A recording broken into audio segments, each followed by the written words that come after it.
I'm very happy using this platform to showcase other creative people. I I like to describe my job doing this show as a professional video game music fan. I just get to just really fanboy about some of my favorite scores and composers in a very kind of professional, kind of neutral way. It's like, this happened, that someone made music for this game. Now whether I love it or not is hopefully something you hear in my voice. It's subtext. SIFTER.com.au. Hey, you're watching Light Map from SIFTER. My name's Gianni. On this episode, Meena Shamaly from ABC Classics The Game Show joins us to share the very best video game soundtracks of 2023. Let's go! Join the SIFTER community on Discord at sifter.com.au/Discord. When we said that you were going to come on the show last year, I said, maybe pick about 10, and you gave us about, how many do you remember tracks? 12 million. 12 million, yeah. And so we thought we'd pare it back a little bit this year and went for 8. And how many did you give me? 8. I actually gave you 8 this time. My friend, you gave me 10. In fact, so 10 different tracks from 8 games. So I think fine. Okay, no, I just meant 8 scores. Okay, 8 games. All right, but there's a very good reason. Like when you have those 2 extra tracks, there's a very good reason I offered that. All right. Well, it does. I guess the ones you've picked have got a really nice variation. So there are some good examples in there as well. So, but before we kick off for that, for people who haven't come across your work before, can you tell us a little bit about what you do and the things that you've been working on in 2023? So every week, I get to talk about video game music on the radio on ABC Classic, the game show. It's just gone through 6 years, 6 seasons. In community terms, that means a movie's coming next, but I'm actually going to a 7th year, so I'm really excited about this. Essentially, just an hour of really great video game music. The big hits, the classics, those kind of new releases, and just some of those like gems that are hidden that maybe a few people have heard, but I just love to expose these wonderful soundtracks and creative composers to a bigger audience. And thankfully, it's not even just an Australian audience; it's an international audience because of the magic of online radio. And we live in a magical age, Gianni. We definitely do. And what I love about the show as well is sometimes you're able to sort of pick out the gems in the soundtrack, in the score of games. And, that may not even be the conversation about that game in games media, but you find really interesting things as part of that. But one of the other big things to you is you're actually put out a few games this year with your work on it, haven't you? Yes. So it was a game I was working on for like 4 years, just on and off through pandemic, through a bunch of other things, Enchanted. And that game finally came out in March, and the score combines some of my favorite musicians from these lands, First Nations musicians, to go with the kind of First Nations themes that are displayed in the story of Enchanted.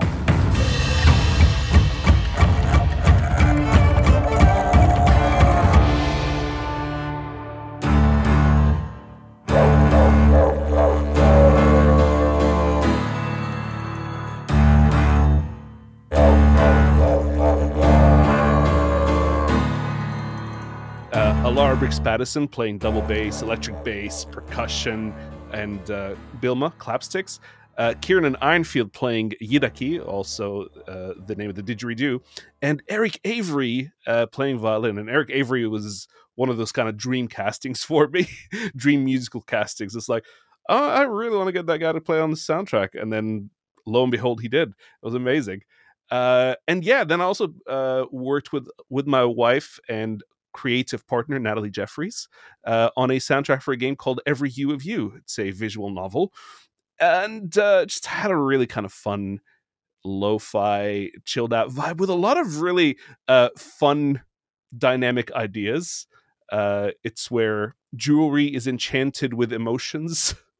And then beyond that, I also get to do quite a bit of session music, doing some Middle Eastern vocals for the latest game in the Total War series, Total War Pharaoh.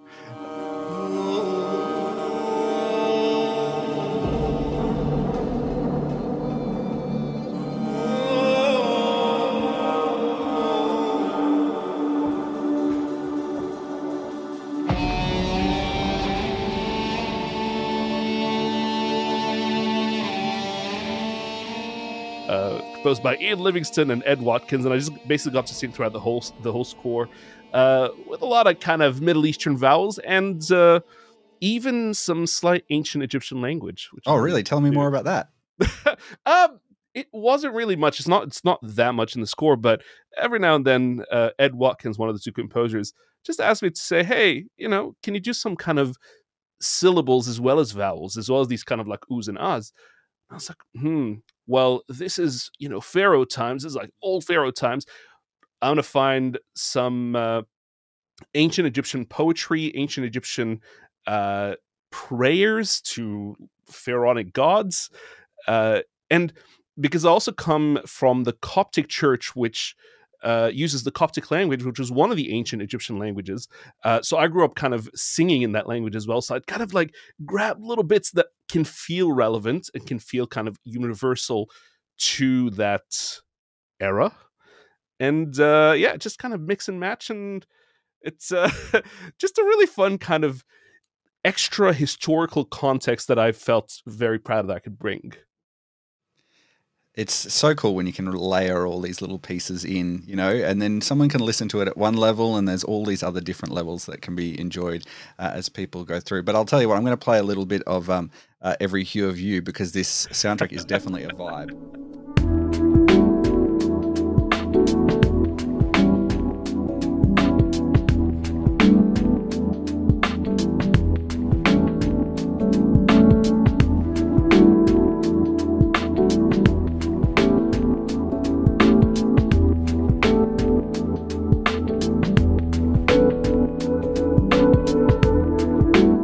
Now let's talk about some of your selections that you have picked for this year. Kicking us off is an Australian-made game, one that has just been nominated for a Grammy Award in the second year that it has ever been run. And it's really interesting because the game and the music are one and the same. You can't really separate them. To say that this is a soundtrack is sort of selling it short. So let's have a listen to the first piece that you've selected.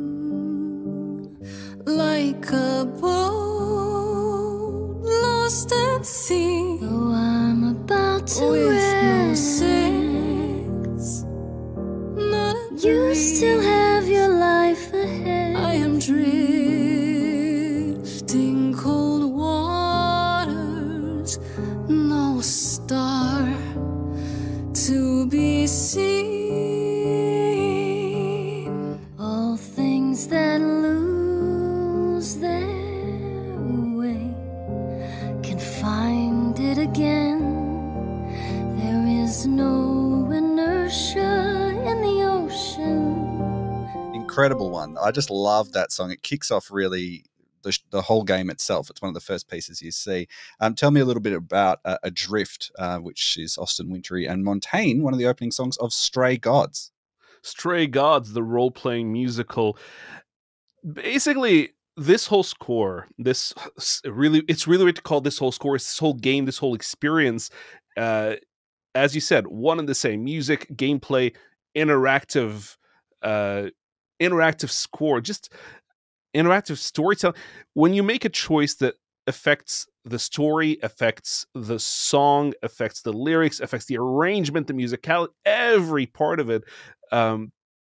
And this is the opening song of this game. Now, Stray Gods, Greek mythology in modern day via murder mystery, a bit of film noir and musical theater, and that doesn't even describe the interactivity of it.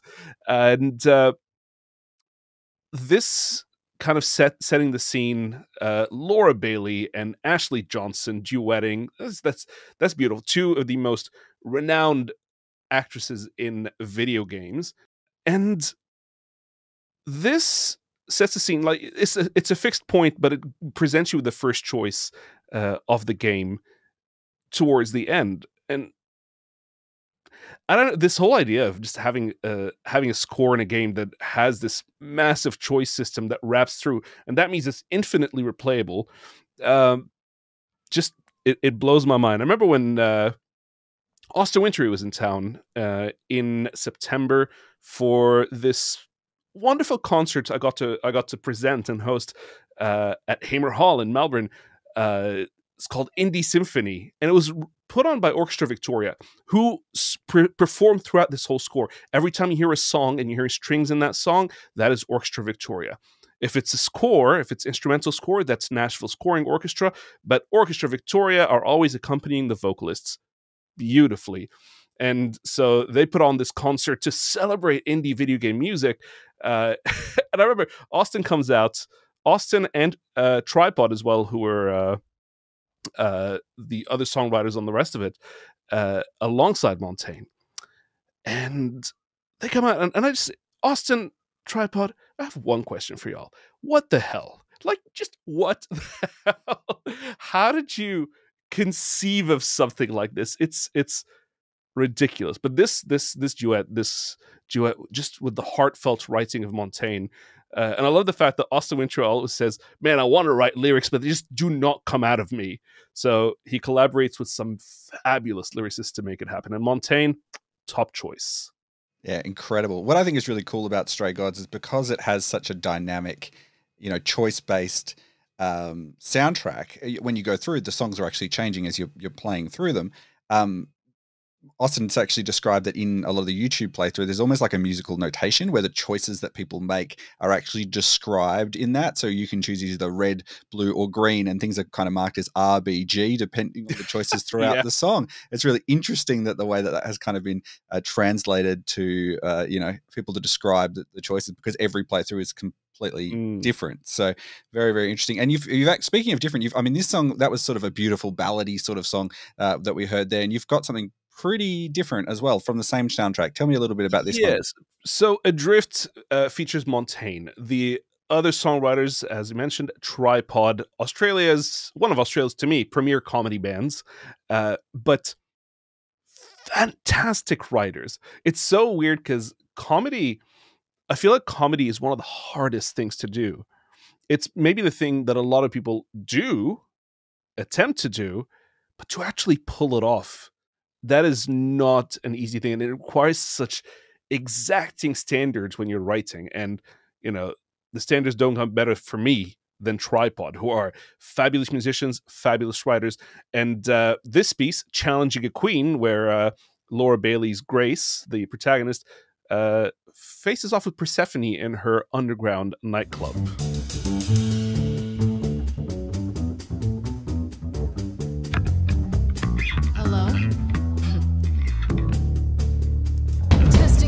Testing 3, is this thing on? Are you testing me with your coterie, ogling expectantly? Heads up, wrecking me won't come for free. See, it won't be easy, Persephone, when I use the moves I bring blessedly. Shadows don't scare me, see, I'll survive it. Maybe you want to do this in private. You're lost, little girl.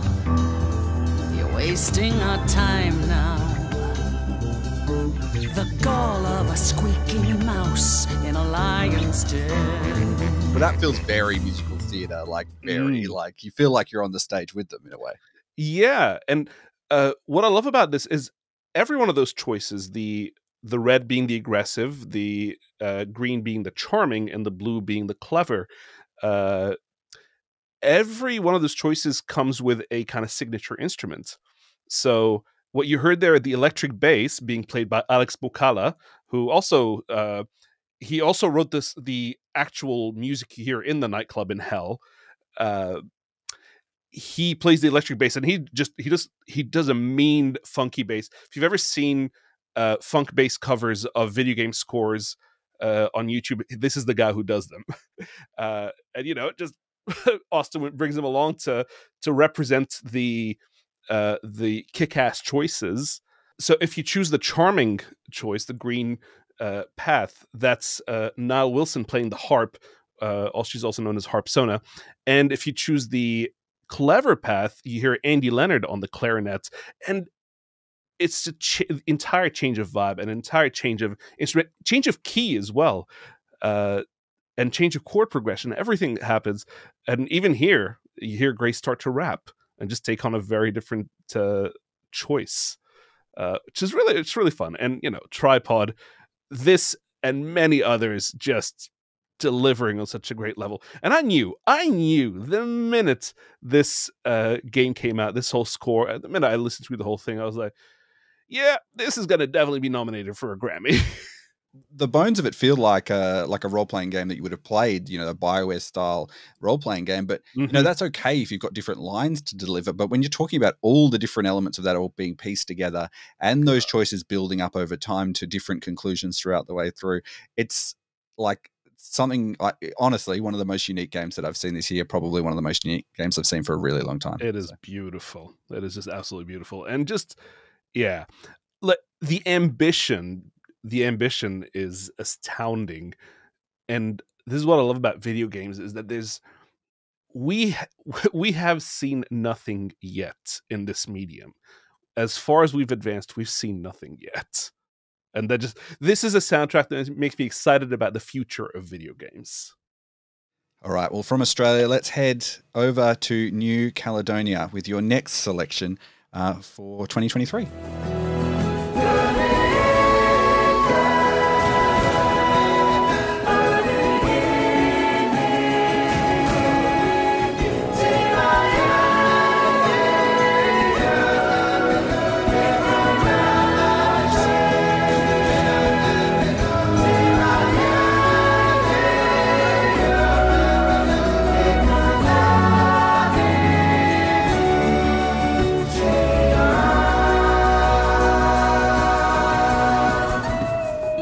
Beautiful island vibes in there. I love that one. Tell me a little bit more about that piece, which is the main theme from TCHIA.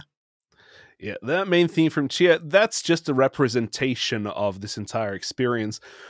I am very impassioned about really good creative cultural engagement. It's a really, like, through a lot of my work, that's been really a big point of focus. And I think sometimes people get worried, is like, wait, I can get creative if I'm not part of that culture. It's like, no. It's not even about you know, oh, you're going to represent it badly, and it's good. That's part of it, true. But honestly, it's just, if you play with a culture that isn't your own, often the results are boring if you don't go beyond kind of the known cliches, the kind of surface level stuff. And you might dive in a little deeper and be like, oh yeah, this is cool.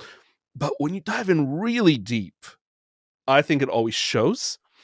And there's a lot of play for collaboration. And this soundtrack, TCHIA, it's a magical story and a magical version of New Caledonia. And John Robert Matz, American composer, full collaboration and full kind of fellowship with the New Caledonian creative directors and the New Caledonian musicians, who are the voices you hear, the vocalists that you hear. And like, it's a choir of many people across the soundtrack singing Indrehu, which is the one of the main regional languages, the main indigenous languages, pre-colonial, because you also hear some of these songs in French. And to actually even think that a game can speak to its colonial history in this way, even without being confronting. Like, I'm all for confronting colonization. I'm absolutely all for it. But to have that just represent as like, well, this is where we are now. This is the conversation we're having. These are the languages that we speak. The history of those languages, you can look into that, you know, for better or worse. But it's represented in the kind of fullness of the experience of that culture. And just, that is, before even playing the game, this was just special to me. And John Robert Matz, to me, he is one of my favorite composers and one of my favorite people, to be honest. Like, among the game composer community, he is probably the most gentlemanly. I don't know if that's what it is, but like, if you meet him, if you ever talk to him, but this dude is just so respectful and so kind of scholarly in his courtesy. But at the same time, such a musical chameleon who can do anything. And I just love what he did here. I love hearing you be a professional fan of music, Meena. It's really fantastic. It's a fun thing to do. Well, let's now move to a game that I think a lot of people would be familiar with because, I mean, everyone played it. Everyone played it and it won a bajillion awards. And you're going to give it another little nod, this one here. Hanging moon in fog, mist will lead where you belong. Sweep me off my feet, down, down, down by the river. Down, down, down by the river. Down, down, down by the river. Tell me a little bit about Down by the River, which is composed by Borislav Slavov. That is arguably one of the main themes from Baldur's Gate 3, a name that is, I don't think, a stranger to anyone who's been anywhere near video games this year, or even across the past 6 years. 6 years that's been in development. I just remember just hearing so much about Baldur's Gate 3. Baldur's Gate 3. I was like, I don't know what the big deal is, but I was excited because Borislav Slavov is a fabulous musician, composer. On a very personal note, he features the oud, the Middle Eastern lute, one of my favorite instruments in the Your world. fave, yeah. One of my favorites. He features it in this score quite a bit, and in his previous big score for Larian Divinity Original Sin 2. He just is a fan of that instrument, and I'm like, yeah, great. And hearing it in a fantasy context that is not even remotely Middle Eastern, I love that, and that's what I'm talking about. It's using an instrument from a different culture. This is not even about Down by the River. I'm just talking about Borislav and what he does. Using an instrument from another culture in a creative way that recontextualizes it beautifully. My God, that for me. Listen to how he uses instruments from different cultures, and that to me is a blueprint for how to do it. But Down by the River, my God. The amount of times, the amount of people who have covered this song, and just the amount of time I heard it, and how often we hear it in our own home as we play Baldur's Gate 3, my wife and I, it just never gets old. I don't know what it is. It's so catchy, it's so earwormy. We talk about Stray Gods being a massive achievement. Baldur's Gate 3 is just as massive in a different way. In every single aspect of that game. Yeah, absolutely. Down by the River, one of the strongest melodies of 2023. You talked about the oud, and tell me a little bit more about some of the other instrumentation you hear in there that kind of makes it for a richer, more dynamic sound of a big multicultural world that Baldur's Gate 3 actually is. Well, you hear a lot of medieval kind of tavern, kind of Renaissance instruments. The instrumentation here is just described as string instruments. So basically, you might hear a Renaissance lute, a European lute. You might hear a lyre. In fact, those are instruments represented in the game. Like if you become a bard, you can literally carry a lute on your back, or a violin, or a pseudo, like a medieval violin. For any history buffs, it's the vielle or the va, however it's pronounced. And just percussion that borrows from the Middle East and borrows from Europe. And I think there's also a Bulgarian bent, because Borislav and a lot of the instrumentals with which he creates these scores are from Bulgaria. So there is kind of an interesting Bulgarian kind of sense coming through. Especially I love the choir that you hear, because you hear multiple versions of a choir, but then in one of the main theme representations, you hear this like low choir, and it's just very kind of it's just like there is kind of that.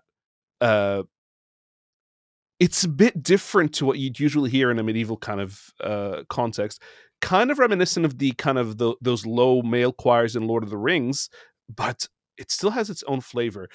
I don't know if it's a Bulgarian flavor or an Eastern European flavor, especially. Larian is also a Belgian studio, so I don't actually know where the kind of, I think the boundaries, the cultural lines, or any of those kinds of things that divide, there's no division there. there is an orchestra, there's a choir, but there's also just instruments from across history and across multiple areas that are brought into the mix. Well, it's interesting that you've paired these two songs right next to each other, because there's been a bit of controversy between this last game, Baldur's Gate 3, and the next one. But let's have a listen to this, because you've put them all equal. I know there's no ranking in this particular list you've made. Let's have a listen to the next piece you've selected.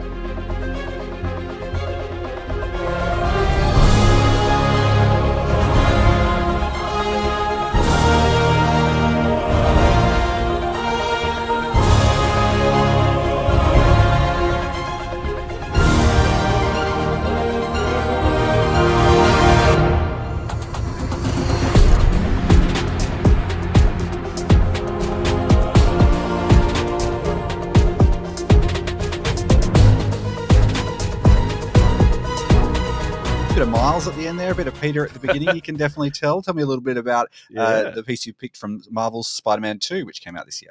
Yeah, Marvel Spider-Man 2. Look, I'd barely played Spider-Man games growing up. You know, I just played a little bit of those early titles. But the 2018 Spider-Man was just on another level as a game, as an experience. And musically, yeah, it's a very cliche thing to say, and kind of the old joke now is like, it makes you feel like Spider-Man. And it really does. It's felt like actually flying through a Marvel movie. And, you know, this is the magic of what that meant at a certain time was just brilliant. And to actually feel that in a video game, to feel a superhero theme, a really, I don't want to say legitimate, but a really kind of bona fide, genuine superhero theme. John Paisano, no stranger to writing superhero themes for Daredevil, for the Defenders, for the Marvel series, and also no stranger to video games at that point, because I think Spider-Man was his first, but I think it released it around the same time as Detroit Become Human, that he also scored. But he just knows how to command a superhero sound. And then when Miles Morales came around, and I was already kind of a big fan of Miles Morales at that point. Across the Spider-Verse, brilliant. And just the character was just very fascinating. I was like, after 60 odd years of Peter Parker, getting the Miles Morales take was just brilliant. And hearing the orchestra mixed with hip hop at that point, brilliant. For me, especially as someone who is a fan of both. I love hip hop. I love orchestra. I love quote unquote classical music. And that's a whole other conversation. We're not getting into it right now. But that Miles Morales score with production by Boy Wonder, who's been producing for, you know, Drake, Nicki Minaj, for Rihanna, for Kendrick Lamar, to actually bring that into the, again, quote unquote classical conversation, strike of genius for me. So when you bring those two characters together into the one game, and for me, you know, seeing how like you can feel musically when you're with Miles and when you're with Peter, and you can actually combine them into the one theme greater together. I'm so into that. I'm so into that. And the traversal, like I love kind of, you know, especially like I prefer the Miles thing personally, only because it's maybe more novel in this space.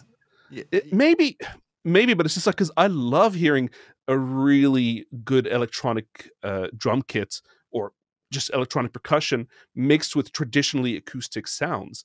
And when it's with orchestra, it's just big and grand. And to really match them, it's not an easy thing to pull off. A lot of people do it now, but it's not an easy thing to pull off that well. And John Paisano with Ben Billions on this track, and, you know, Boy Wonder and Miles Morales just really pulls it off well. And then the rest of the score, which goes into all these different directions with Kraven the Hunter and Venom and everything, that again, whole other conversation about what's going on there.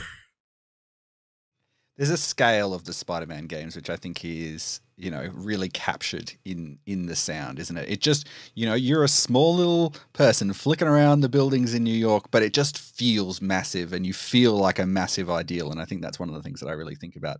I think superheroes definitely tend to lean towards that way, right? But yeah, I'm with you with the you know, the mix of Miles's feeling and all through that, it really adds so much to that character. And I mean, one of the most beloved games of the last several years is Hollow Knight. And this is a story of very tiny characters on a very grand scale. And what really kind of helps deliver that, what really helps bridge that for you? The music by the wonderful Christopher Larkin. Always want to give him a shout out. But I think that's really what music can do. It can elevate things. It gives you the scale and the stakes to me. Like performance, vocal performance, acting, motion capture, art, everything does a hell of a lot. But I think for me, music is that thing that kind of like brings it in. Music and silence sometimes. Sometimes the silence is what really sells you on a situation. So knowing when to provide which is fabulous. Silence is something we love in radio. I love it when people include silence in something we've played out. It's really great. I love that, definitely. So when I'm playing a game, I totally get what you're talking about. Yeah. Let's talk now about a series that has been celebrated its 15th anniversary earlier this year and had a bit of a spiritual success, or a sequel that kind of takes it back to the very earliest days. Let's have a listen to your next selection.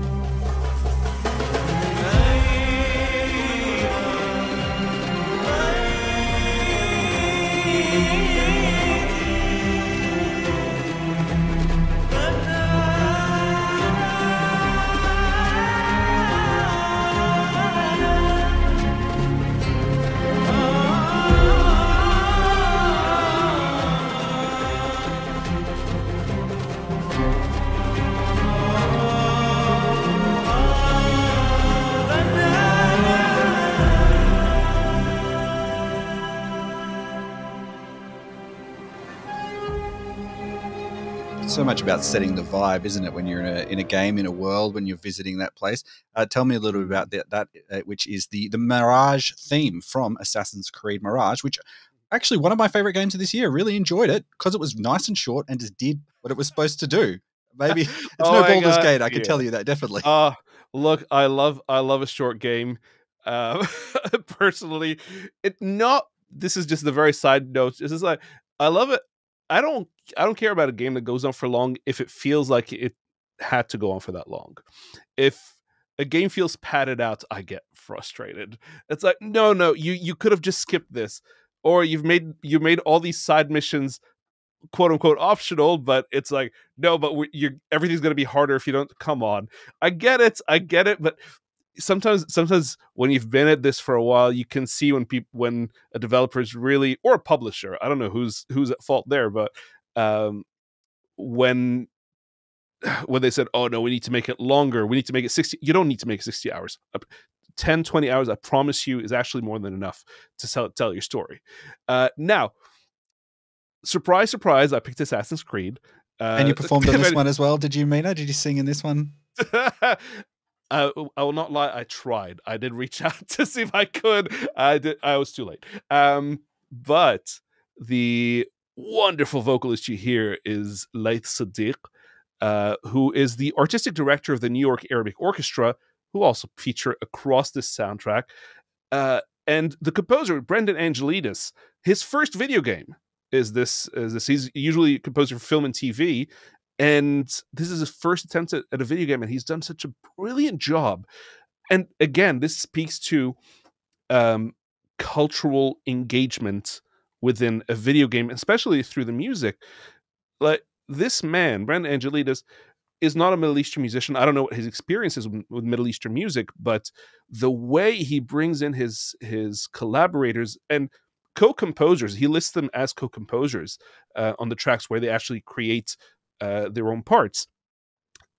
Just to me, this also brings back that original spirit of Assassin's Creed, because that first game in 2007 set in 12th century Palestine and brings in all the different kind of faiths and languages from the region. And this is what I love here. You're in 9th century Baghdad, the capital of Iraq, and the last few Assassin's Creed soundtracks featured a lot of vocals and a few lyrics. Actually, vocals across Assassin's Creed is always kind of one of those integral parts.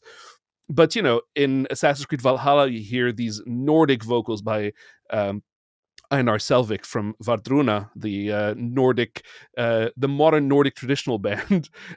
Before that, you heard the flights kind of incorporate ancient Greek, literally the Greek Odyssey in Assassin's Creed Odyssey. And that's just beautiful to be able to actually hear that. And that's not even talking about the diegetic music, the source music that you hear when you're just walking around and there's street musicians or in other places. That's a whole other album by a whole other composer, Nima Fakhrara. That's a separate thing. But on this score, to actually hear Arabic being spoken, and those words, those two phrases, Aina Baiti Man Ana, where is my home and who am I? They're just at the core of what Assassin's Creed's about, and that's why I picked the second piece from this score.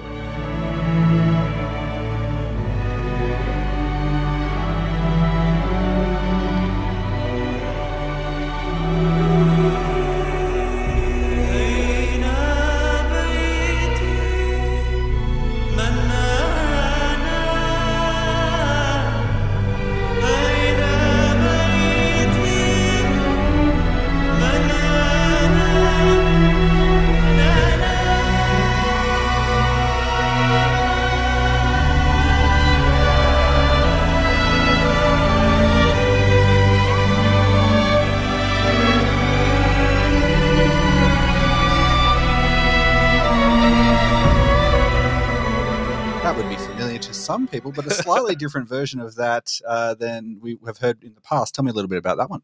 Yeah, Ezio's Family, the 8 most famous notes in video games, in my opinion anyway. But the theme that you first hear in Assassin's Creed 2 in 2009 by Jesper Kyd, iconic and has come up to several Assassin's Creed titles since. And it's kind of the de facto Assassin's Creed theme, even though every game has its own theme that is not this one. But it's like, nah, we can't part with these eight notes.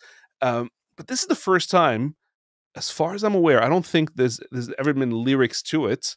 And to hear those same 2 phrases in the main theme, where is my home and who am I, to actually hear it now on this beloved piece of music, I think hits home in a different way. And to hear Laith Sadiq just sing, he's also the violinist you hear across the score, the solo violinist. He's the director of the orchestra, and he's also the violinist, and just a brilliant vocalist. And I really want to be him when I grow up. You'll get there one day. I'm definitely, I'll be there to have a listen to you. Speaking of games that have an incredibly long lineage, we've got one that's even older than 15 years, and we're right back to the number 1 on this next one that you've selected.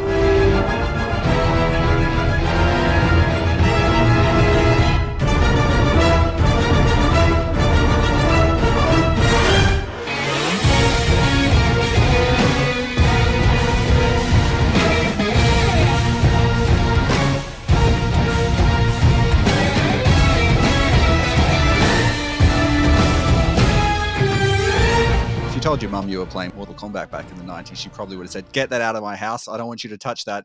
Where did you get that from? But if you played her that, she might quite like that. What I love about this theme, and Mortal Kombat, this is the same composer from Mortal Kombat 11, Wilbur Roget II. And this is a composer who's worked across multiple different games. Call of Duty World War II. He worked on Star Wars: The Old Republic back in the day. Such a magnificent. He's also a sound designer. He also makes virtual instruments and sampled instruments for composers to work with. He is a brilliant presence in this world. And I think what I love about this score and this theme in particular, not only does it have instruments from all around the world, and just kind of like slips in and out of kind of cultural fun, it's that this theme feels fun. Feels like it has the spirit of that original Mortal Kombat theme. That really catches, like it's like that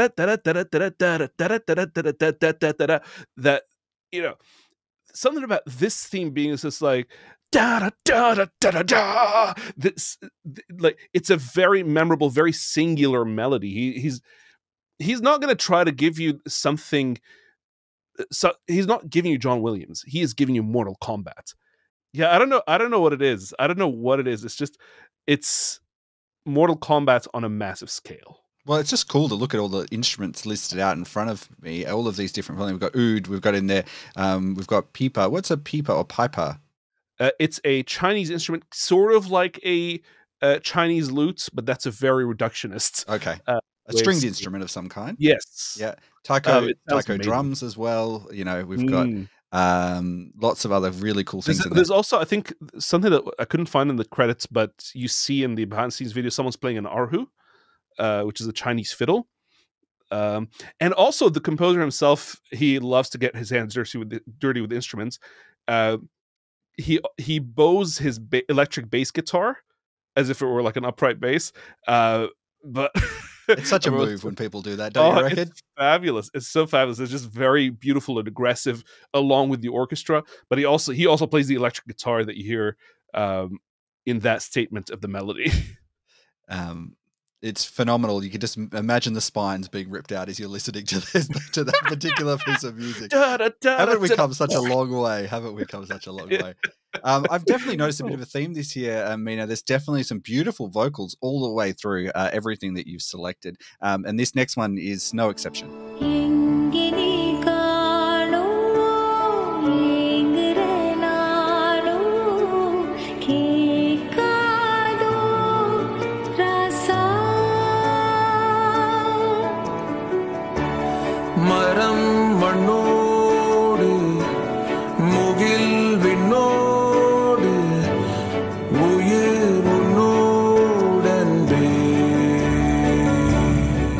We were just talking about how long a game can go for, and VENBA is proudly a short game, but it delivers so much beauty. And so here's the thing. VENBA has something in common with GTA in this case. Yeah, go on. Because so in VENBA you steal cars. No.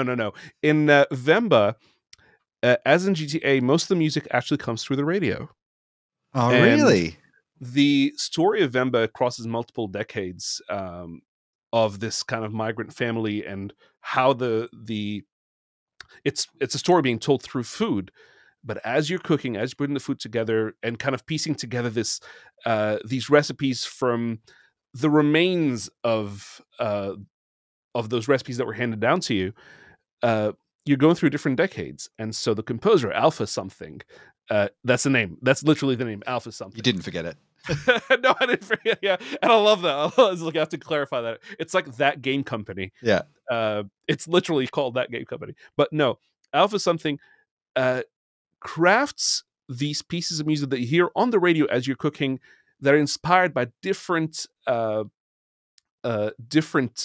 eras of Indian cinema, of South Asian cinema. And in this piece, the vocals you heard, Divya Vivek and Harish Kumar, just gorgeous. It's just one of very different styles. It's very diverse, this soundtrack, this collection of music. And I do not hear enough Indian vocals in video games, and I think that needs to change. And Indian instruments in general, because again, this is one of those things where I have heard many bad attempts by composers who are not of Indian descent to emulate an Indian sound, and it's a caricature. It's a musical caricature, and in this case, this is the furthest thing it can be. And Alpha something is of South Asian origin themselves. So I am very aware of their connection and the musicians they play. Like, you cannot fake that kind of authentic South Asian vocal styling, and it's beautiful. All right. Well, now we're up to our final selection of the pieces, and this is one that you haven't played on the radio for me, despite asking a few times now. But we will play it here today, and I'm sure a lot of you will be transported right back to the moment where you first heard this when you were playing this earlier this year.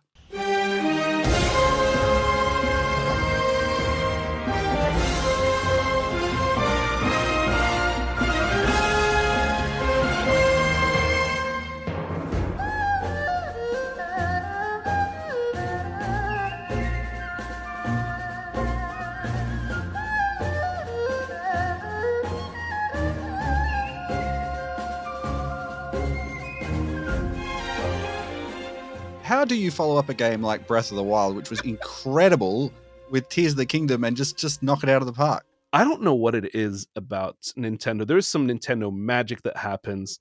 Now, truth be told, I have not played Tears of the Kingdom, so That's I know, why you haven't I played know. it. Of course, you would have. You Yeah, would be right. straight on there every single week. Oh man! Now, if that were the case, what you hear on the radio would be very different. But I think there's some. Okay, so I was mentioning John Williams earlier, right? The thing about John Williams is that, as memorable as his themes are, if you try to play them on the piano, for me, I usually play things by ear, but those melodies have some very specific, like one or two notes won't be where you expect them, and so you'll kind of try to play it by ear and be like, oh no, I missed. It's actually this note. It's actually this note. He's done this thing. He's done, and I think that's what happens in this theme specifically. Da, da, da, da, da, da, da, da. Like those notes kind of land in different places than you'd expect. So the fact that they give you what you expect, but then play with it just enough to throw you off, imagine is representative of the game. Oh, absolutely. You've clearly played it. Like they've given you Breath of the Wild with enough unexpected things to be like, ooh, I can. And I think that's the same thing with the Spider-Man 2. You know, that's Spider-Man 1 and Miles Morales with enough new stuff to kind of be to just not let you settle, not let you feel kind of complacent or feel too comfortable. Being like, oh yeah, I'm just doing the things like, oh, I'm doing this new thing now. Well, so much of Tears of the Kingdom is about revisiting places, and time has progressed. So you actually go back and you can feel a lot of those like key themes within the music, those those elements that make it work. And then there's layers upon that, or the instrumentation has changed, or all of these bits and pieces. And it's really like, okay, well, this is what you knew, but now it's different, and things are different, and that's all about what that game is. So, and that's what Breath of the Wild was, though, because even musically, when you visit some of those locations, like particular temples, you might hear a broken like you might visit a broken temple and hear a broken version of that theme from Ocarina of Time. This, I think that's the whole ethos of Zelda. It's and there's been countless takes at this point of the story, of that central story, and just like remixing and reshuffling and giving you a new version of it and a new way to approach it. And that's what the music has been. You don't need to, like, as iconic as that original theme from 1986 or 7 was, you don't need to keep hearing it. That's why that original Zelda theme stands on its own. The Ocarina of Time theme stands on its own. Skyward Sword stands on its own. Breath of the Wild, Tears of the Kingdom both stand on their own. And composers Manaka Kataoka, Masamiyoshi Masato Hashi, and Tsukasa Usui, just beautiful work across the whole score. To feel that it's a worthy follow-up of one of the biggest games of 2017, and just the most. It's that it's Tears of the Kingdom, Baldur's Gate. Those are the kinds of games that people play and then walk into, like, game developers will play and then walk into a meeting. It's like, make me a Zelda. I played Tears of the Kingdom over the weekend, and I think we should make it again. Yeah, well, this is the thing. It's like definitely game development changed after Breath of the Wild, right? You saw so much of that influence come into all the games 100%. That we played. I think we had Horizon Forbidden West on the list last year when we were talking about that. Oh, yeah. And that was an open world game that existed before that, but still the next one was so inspired by that. Baldur's Gate is going to be exactly the same in a couple of years' time. Oh my God, how many Baldur's Gate clones are we going to... Not clones, inspirees. Yeah, well, it'll be interesting to see, because some of those things about those particular projects is, they've managed to hit the target in a way that is nearly impossible to do. And I think, I've seen some developers talk about, like, it's hard to compare against those projects, which are just at a scale that is beyond that, what most developers can create. But some of those key things, I think, will come back. And just like the themes that we hear and they get repeated throughout Breath of the Wild and throughout Tears of the Kingdom, if you know they're there, you'll notice them. But if you don't, you'll just enjoy the whole piece Yeah, altogether. So for yeah, sure. it's definitely one of my favorite. I'm glad we got to put that on your list of 2023's Yeah, selections. and that was 8 soundtracks in a stacked year for video game releases. This was killing me because this could have been at least 80 scores to go with. But yeah, there's just so much. So, well, I'll say this: the reason I chose these 8 were kind of for the delight factor. I felt like these are very delightful moments in 2023, which has been a very hard year for a lot of people, and for people to to be able to experience something like a fully interactive musical, to experience the biggest D&D game, like the biggest scale D&D game with the most beautiful melodies, or to visit New Caledonia or be transported to South Asia. All these kinds of those are maybe those. That's where I kind of felt the delight factor, right? Meena, it's been another super duper fun journey back through music for 2023. Where can people check out all your stuff if they want to find out what you're working on in 2024, which we're almost at, in the coming year? So my website, meenashamaly.com, MENASHAMALY. Otherwise, you can find me at Musophrenic on social media, MUSOPHRENIC. Basically, just look me up on on social media, whichever platform survives the social media apocalypse, and on ABC Classic, the game show, coming back in 2024. Is there anything else? Yeah, I think that'll do it. That'll do it for now. Do what I do on the ABC Listen app and just hit subscribe or follow on that show, and then you can just load them up whenever you're ready to go. Have a listen. I often listen to the game show when I'm out mowing the lawn. I don't know why. It's just my thing I like to listen to. Nice. So, yeah. It makes sense. It makes sense because video game music often exists with competing with a lot of sound effects. So the barrage of lawn mowing noises, seeing how the score stacks up against it would be interesting. Yeah, it's really, really good. Good stuff to do out in the garden. Sifter is produced by Fiona Bartholomaeus, Daniel Ang, Chris Button, Courtney Borrett, and Adam Christou. Mitch Lowe is our senior producer, and my name is Gianni Di Giovanni. I'm the executive producer. Thank you for joining us again for another year of amazing, cool, interactive video games, people just making awesome stuff. We really appreciate you spending the year with us and checking that all out. So if you like what we have done at any point, I'd ask you, if possible, could you share it with a friend if you think it's cool, if you like what we do. It's one of the best things you can do. As Meena sort of alluded to, the social networks have kind of disappeared into a black hole of destruction recently. So you telling a friend, honestly, has such an amazing impact. You can't even really measure it, how good it is. So it does make a big difference.